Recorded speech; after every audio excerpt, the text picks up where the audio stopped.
Hello guys, welcome to my channel A. Medical Knowledge. Here we are going to discuss about the shockwave therapy. हम लोग जो है ये जगमोहन की book से भी कर रहे हैं। अगर आप इसको देखना चाहते हैं तो पेज नंबर 265 अल्ट्रासाउंड थेरेपी के चैप्टर में ये एक बहुत समराइज सा टॉपिक दिया हुआ है एक पेज का, लेकिन इस वीडियो में हम सारे इसकी डिटेल और हर टॉपिक की एक एक बारीकियों को नोट भी करेंगे और पढ़ेंगे भी और इन्फॉर्मेशन भी हासिल करेंगे और क्लिनिकली भी पॉइंट ऑफ व्यू से देखेंगे कि शॉक वेव थेरेपी क्यों इंपॉर्टेंट है और इसकी क्लिनिकली क्या यूज़ है और किस किस क्लिनिकल एप्लीकेशन में यूज़ होती है। मोस्ट इंपॉर्टेंटली सबसे पहले इसके आ जाते हैं मैकेनिकल कैरेक्टरिस्टिक्स, क्या हम पढ़ेंगे मस्कुलोस्केलेटल पैथोलॉजी और बायोलॉजिकल इफेक्ट्स क्या आता है इलेक्ट्रिक शॉक वेव थेरेपी के, ठीक है, वेव्स के कह लें या थेरेपी के लें, सॉफ्ट टिश्यू और बोन्स पे। आउटलाइन जिसकी क्या है कि एसेंशियल हिस्ट्री आपको पता हो, प्रिंसिपल ऑफ प्रोडक्शन, कैरेक्टरिस्टिक्स इसके क्या है फिजियोलॉजिकल, क्लिनिकल, एडवर्स और एविडेंस बेस। अब हम इसकी फर्स्ट एसेंशियल हिस्ट्री को देखते हैं कि थेरेप्यूटिक शॉक वेव, ये बुक में भी आपकी लाइन लिखी हुई है कि ये किडनी स्टोन को ट्रीट करती थी, ठीक है, लेकिन इसको फिर हमने आहिस्ता आहिस्ता जो है मॉडिफिकेशन आती गई तो हमने मस्कुलोस्केलेटल डिसऑर्डर्स को यूज़ करने के लिए यूज़ किया। थेरेप्यूटिक शॉक वेव इंट्रोड्यूस हुई मेडिसिन में 30 ईयर्स पहले और किडनी स्टोन को करती थी और ये बुक की भी लाइन है, तो आपने याद रखना है कि सबसे पहले शॉक वेव्स किस लिए यूज़ होती थी। एमसीक्यूज़ में पूछ सकते हैं किडनी स्टोन के लिए। रिसेंटली अब हम जो है इसको मस्कुलोस्केलेटल डिसऑर्डर के लिए यूज़ करते हैं। 90s के रिपोर्ट के मुताबिक ये था कि जर्नलिस्ट की कॉन्फ्रेंस में से सॉफ्ट टिश्यू प्रॉब्लम्स के लिए भी हमने यूज़ करने लग गए। अब ये पॉपुलर होती गई यूरोप में, यूके में, और न्यू टेक्नोलॉजी आती गई उसके अंदर इसको हमने मस्कुलोस्केलेटल की टेक्नोलॉजी के अंदर इसको ऐड करते गए, ठीक है। दैन इसके बाद हमारा मोस्टली टॉपिक स्टार्ट होता है shock wave acoustic large amplitude compression of waves which is made up of high pressure peak adjustable limited frequency range on the wave side, positive pressure increase in short time followed by negative pressure। देखिए ये positive pressure की peak आ रही है, ठीक है, ये इस तरह, और ये टाइम ड्यूरेशन में हो रहा है, मतलब कंप्रेशन हो रही है एक वेव का, हाई प्रेशर पे जाके देखिए कंप्रेस हो गई है वेव, एक पीक ही बना रही है, ठीक है, और लिमिटेड रेंज ऑफ फ्रीक्वेंसी हमें दे रही है, ये थोड़े अरसे के लिए रह रही है, ठीक है। पॉजिटिव प्रेशर जो होता है वो इंक्रीज़ होता है जैसे जैसे टाइम खुद करते हैं तो वो कम होता जा रहा है, ये शॉक वेव है, ठीक हो गया। अब शॉक वेव जो है वो उसमें होता क्या है, इसको हम करेक्टरिस्टिक के तौर पे देखते हैं। इसकी हाई पीक आ रही है, देखिए कितनी आ रही है 100 मेगा पास्कल। फिर उसके बाद इसमें क्या आ रही है 50 से मेगा पास्कल भी आ जाती है कभी कभार, ठीक है, और ये डिपेंड करता है ना कि 35 से 120 मेगा पास्कल भी हम ले सकते हैं हाई जाए तो। फास्ट प्रेशर राइज हो रहा है, प्रेशर देखिए कितना एकदम राइज हुआ, मतलब ऐसे जा रही थी वेव और एकदम प्रेशर राइज हुआ, और कितने शॉर्ट ड्यूरेशन के लिए आपको शॉक वेव मिली है। नैरो इफेक्टिव बीम आई है, फ्रीक्वेंसी रेंज 16 to 20 और पॉज ऑफ नेगेटिव प्रेशर आया। अब यहाँ पे देखो 4 प्रिंसिपल आए जनरेट करने के, ये देखें कौन कौन से प्रिंसिपल है। देखिए स्पार्क डिस्चार्ज, देखिए स्पार्क डिस्चार्ज आ गया, फीजो इलेक्ट्रिक इफेक्ट आ गया, फोकस्ड हार्ट शॉक वेव जिसे हम कह रहे थे, इलेक्ट्रोमैग्नेटिक इफेक्ट आ गया, जबकि रेडियल में देखें ये फिनोमेटिक इफेक्ट सॉफ्ट शॉक वेव जिसे हम कह रहे होते हैं। अब इसमें ना रेडियल की ये होता है कि आप इसमें देखिए कन्वर्जन हो रही है, मतलब एक स्पेसिफिक पॉइंट में नहीं, ज़्यादा एरिया को ट्रीट करने के लिए हम हार्ड की बजाय सॉफ्ट शॉक वेव प्रेफर करते हैं और रेडियल फॉर्म में करते हैं, ठीक होगा। जबकि हार्ड हमने यूज़ करनी होती है एक स्पेसिफिक पॉइंट पे, कि हमें ये बॉडी के पार्ट पे भी डिपेंड होता है कि इलेक्ट्रोमैग्नेटिक इफेक्ट चाहिए, फिजियो इलेक्ट्रिक इफेक्ट चाहिए, स्पार्क डिस्चार्ज चाहिए, ठीक होगा। ये 4 प्रिंसिपल आते हैं। देन उसके बाद मोस्ट इम्पॉर्टेंट कंपैरिजन आ जाता है कि हमारे पास जो होती है ये फोकस्ड थी, ठीक है, ये अनफोकस्ड बनी, ये देखिए ये फोकस्ड बन रही है, ठीक है, हार्ड शॉक में, और ये सॉफ्ट वाली देखिए रेडियल वाली कैसे अनफोकस्ड है, ठीक है, एट फोकल पॉइंट बन रही है, एक ये देखिए इसका फोकल पॉइंट आ रहा है, ठीक है, जबकि ये ऑन सरफेस बन रही है। ये high pressure at therapeutic area के लिए दे रहा है, ये डीपर टिश्यू और लोअर द प्रेशर, ये देखो ये हाई प्रेशर एक ही एरिया पे दे रहा है जबकि ये डीपर टिश्यू में लो प्रेशर दे रही है। अब देखिए ये अप टू 400 बार्स बन रहे होते हैं, ये 5 बार्स बन रहे होता है, ये इतने सेकंड के लिए टेम्परेचर राइज कर रही होती है, ये इतने के लिए। अब ये देखिए ये कितना एकदम उसके ऊपर आई पीक, और ये जो है वो थोड़े अरसे के लिए जा रही है, ये जो है कन्वर्जन का प्रिंसिपल फॉलो कर रही होती है, ये डाइवर्जेंट का कर रही होती है, ये भी आप एक ऐड कर सकते हैं। फिजिकल पैरामीटर की बात करें, focal volume, total energy, energy flux density. Focal volume amount of space over which ES induce therapeutically, focal volume की कितने वो एरिया में दी जा रही है, इट इज़ द स्पेस और this is the focal volume. Easy definition, ये डेफिनेशन आती नहीं है मोस्टली। सबसे इंपॉर्टेंट इसके करेक्टरिस्टिक्स है, ये जो कंपैरिजन है और ये प्रिंसिपल पता होना ज़रूरी है अभी तक जितना हमने पढ़ा है। उसके बाद ये जो है, या वैसे आपकी इन्फॉर्मेशन के लिए हो कि भाई फोकल वॉल्यूम क्या है, टोटल एनर्जी क्या है। टोटल एनर्जी अमाउंट है कॉस्टिक एनर्जी जो डिलीवर हो रही है एक वेव में।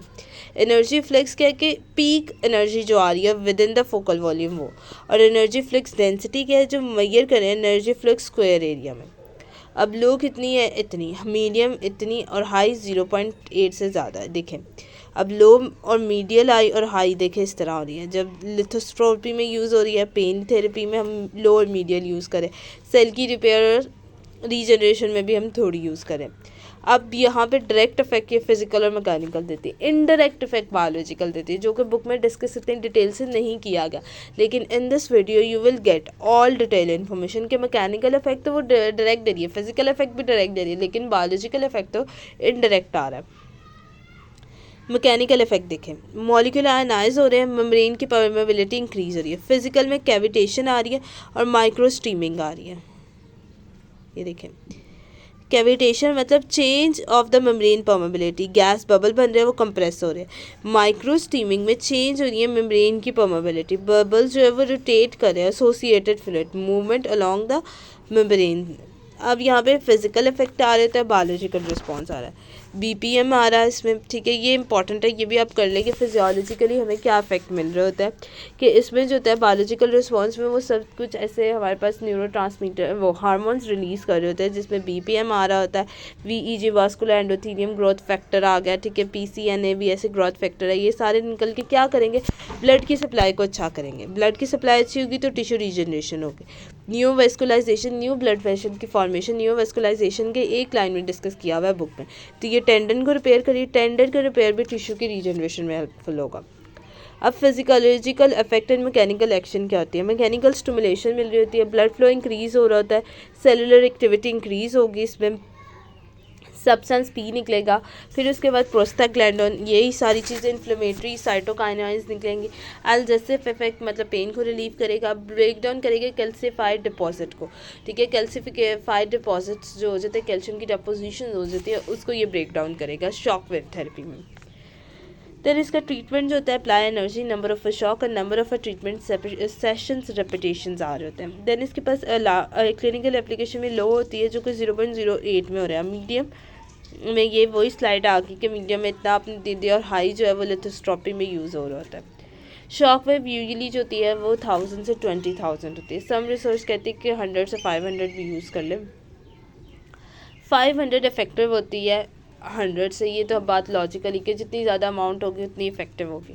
1000 to 1000 session mostly applied, commonly applied range में हम दे रहे होते हैं। नंबर ऑफ ट्रीटमेंट सेशन जो होता है, some evidence for single session but for high level treatment use local anaesthesia not for physiotherapy. Most clinical research 3 to 5 session ले रहे होते हैं लो एनर्जी लेवल पर मेजॉरिटी ऑफ पेशेंट में।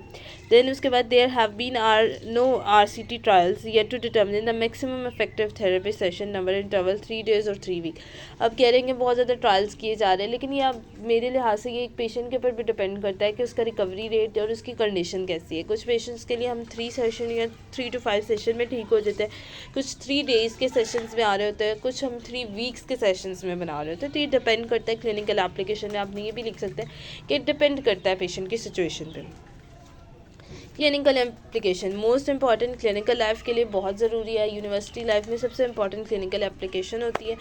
Planter fasciitis की बात करते हैं जिसमें एक्लेस टेंडनाइटिस आता है, प्लांटर टेंडोपैथी आती है, टेनिस गोल्फ एल्बो आता है, बाइसेप टेंडोथेरेपी आती है, सुप्रास्पाइनेटिस और ट्रोको एंटरबर्साइटिस आ रहे थे। प्लांटर फेशियाइटिस को डिस्कस कर लेते हैं। सबसे पहले देखें ये ऑर्थोपेडिक इंडिकेशन, उसमें बताइए सुप्रास्पाइटिस टेंडनाइटिस। देखें ये पॉइंट पे बनाया हुआ डायग्राम्स मैंने बहुत अच्छी वाली लिए हैं ताकि आपको समझ आ जाए।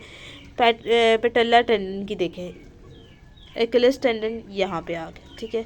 प्लांटर फेशियाइटिस देख लें, प्लांटर फेशियाइटिस के पेशेंट आपको बहुत ज़्यादा कॉमन होते हैं, PSRD में भी बहुत ज़्यादा मिल रहा होता है। वो कहते हैं हमारे हील से पेन स्टार्ट हो रही है और टो तक जा रही है, तो हम फ़ौरन कह देते हैं कि प्लांटर फेशियाइटिस होता है। मोस्ट कॉमनली फ्लैट फुट वाले को भी होता है, लेकिन मोस्ट कॉमनली ज़्यादा फिजिकल एक्टिविटी में ये कॉमनली आ रहा होता है। देन इसके बाद कॉमन एक्सटेंसर टेंडन देख लें, ठीक है, मतलब जो कॉमनली होता है, ये एनाटमी है सारी, फिर भी मैंने कहा ये डायग्राम के ज़रिए आपकी रिवीजन हो जाएगी। एक्लेस टेंडन कि काफ मसल में बहुत पेन हो रही होती है, ये भी पेशेंट बहुत ज़्यादा आ रहे होते हैं। एक्लेस टेंडनोपैथी के पेशेंट PSRT गवर्नमेंट हॉस्पिटल में तो ये भरे होते हैं। इंजर्शन देखें, within the 2 centimetre of insertion वो पेन की कंप्लेन कर रहे होते हैं। Might substance 260 proximal of insertion, pain, swelling, impair performance कि हमें इससे चला नहीं जा रहा, बहुत दर्द हो रही है, सीढ़ियाँ चढ़ते हुए मोस्टली कंप्लेन कर रहे होते हैं ये, मतलब इंजर्शन आपको उसके बाद मिडिल सब्सटेंस, पेन की स्वेलिंग और इम्पेयर हुई है performance. Contraindication, danger and precautions आ जाती है। मोस्ट इंपॉर्टेंट ये भी होता है lungs tissue appear to be damage should be avoided. अगर लंग टिश्यू का मसला है आप शॉक वेव ना दें क्योंकि इसकी एकदम पीक वैल्यू आती है, ठीक है। Epiphysis found to be sensitive to avoid epiphysis की ग्रोथ प्लेट्स बन रही है तो तब भी you are not allowed to given the patient shock wave therapy. Patient have a haemophilia और anticoagulation therapy not given. Malignancy, कोई भी ट्यूमर वगैरह, मेटल का इम्प्लांट है तब भी आप ना दें। इन्फेक्शन हुआ है लोकल एरिया पे तो कोशिश के मुताबिक आप दे सकते हैं, लेकिन मोस्टली अवॉइड करते हैं। जॉइंट रिप्लेसमेंट है ये तब भी नहीं दे रहे होते। एडवर्स इफेक्ट ये आ जाती है, ट्रांजिट पेन रहती है, हेमोटोमा हो जाता है, 4% में ही हो रहा होता है। लोकल सिम्टम्स में ये आ रही होती है कि लोकल इरिटेशन हो रही होती है। Last clinical significance not appear to be lasting clinical significance, तो ये इतने एडवर्स इफेक्ट इसके कम ही आ रहे होते हैं। Thank you so much. अगर आपको मेरी वीडियो अच्छी लगी है so subscribe and like my YouTube channel.